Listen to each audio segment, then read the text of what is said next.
తన బిడ్డలు ఏ స్థితిలో ఎదగాలో, ఏ స్థితిలో దీవించబడాలో, ఏ స్థితిలో అభివృద్ధి చెందాలో, ఏ స్థితిలో గృహం కట్టుకోవాలనే దాన్ని దేవుడు అక్కడ ఏర్పాటు చేస్తాడు ముందుగానే.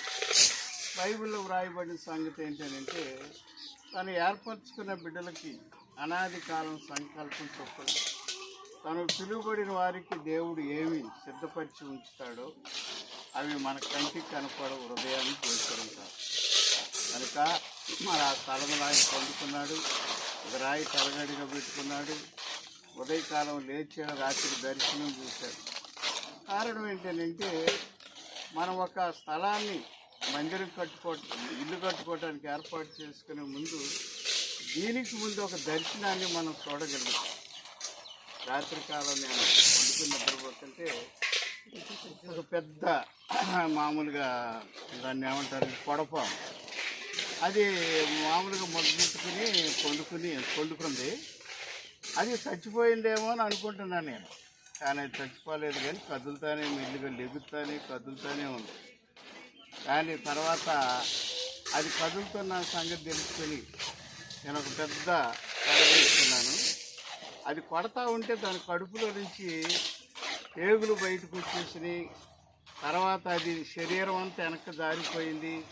తర్వాత ఆ పేగులు బయటకు వచ్చిన తర్వాత అది చనిపోయి ఏమైందంటే, కనపడకోకుండా ఒక అగ్ని వచ్చి దాని మీద పడి కాల్చబడింది. తర్వాత ఆ స్థలం అంతా శుభ్రం చేయబడి, తర్వాత కొన్ని నిమిషాలుగా చూస్తే అక్కడ దాని చర్మం లేదు, దాని ఎముకలు లేవు, దానిలో కడుపు నుండి వచ్చిన ఏ నిశ్శబ్దమైంది కూడా అక్కడ కనపడలేదు. అగ్ని వచ్చి కాల్చబడింది. అది నాకు అర్థం కాలేదు. కానీ తర్వాత నాకు అర్థమైంది ఏంటంటే, ఈ స్థలంలో ఉన్న చీకటి, దానికి సంబంధించిన దాన్ని అంతటిని దేవుడు పూర్తిగా కాల్చివేశాడు. ఇక అభ్యంతరాలన్నీ ఉండవు. కనుక ఈ పని జరగటానికి దేవుడు పూనుకుంటాడు అనే దాన్ని ఒకటి నిర్ధారణ చేసుకున్నాం. అందుకని యాకోబు లేచి తన తలగడిగా ఉన్న రాయిని చూసి అక్కడ పాతి దాని మీద నూనె పోసాడు. నూనె పోసి ఏమన్నాడంటే, ఇది దేవుని మందిరం అంటాడు, తర్వాత దేవుని ఈ స్థలం అంటాడు, తర్వాత దానికి బేతేలు అని పేరు పెట్టాడు.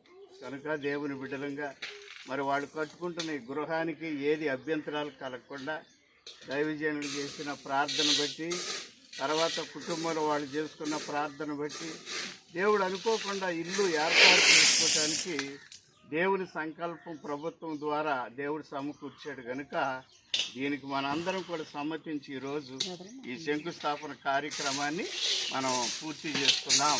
దేవుడి మాటలు దీవించును గాక.